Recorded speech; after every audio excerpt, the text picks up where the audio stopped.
hawa wanafikiria vijana wa Gen Z si wa kabila. Hawa vijana ni wa kabila sana. Tukienda katika uchaguzi ya haya universities zetu, chuo vikuu, enda katika chuo kikuu ya KU, katika elections ambazo miaka 5 ambazo zimepita, kama wewe si Mkikuyu huwezi kuwa president wa KU. Mimi nakwambia, nimekuwa katika hizi uchaguzi vya hawa vijana, wanachagua katika ukabila wao. Hata uende katika chuo cha kikuu ya UN ambao yao Gen Z wako, watakwambia huyu si wetu. Mimi nakueleza, enda katika hizi vyuo vikuu. La pili, acha niseme hivi, amekuwa akihesabu tuko watu wawili sijui, acha niseme. Kuna kitu ambapo wao wanasema katika lugha la Kimombo, inasema hivi, kuwa an organized minority is better than a disorganized majority.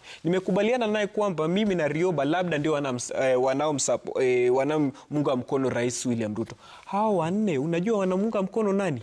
Huwezi jua. Sasa tukienda kwa kura, wawili Ruto ako na hakika kura ikipigwa hapa wawili watakuwa wa Ruto. Huyu atakuwa Sifuna, sijui mgani atakuwa wa Matiang'i, ule sijui. Huu mrengo ni na kati ya sababu moja kisiasa niliachana na huu mrengo ni kwa sababu ni watu ambao hawajajipanga. Daka moja unasikia unataka Morara ndio kuwe rais, daka moja sijui mimi ndio Sifuna, daka moja sijui ni nini. Ni watu ambao hawajajipanga. Na ukienda katika uchaguzi na hujajipanga utashindwa.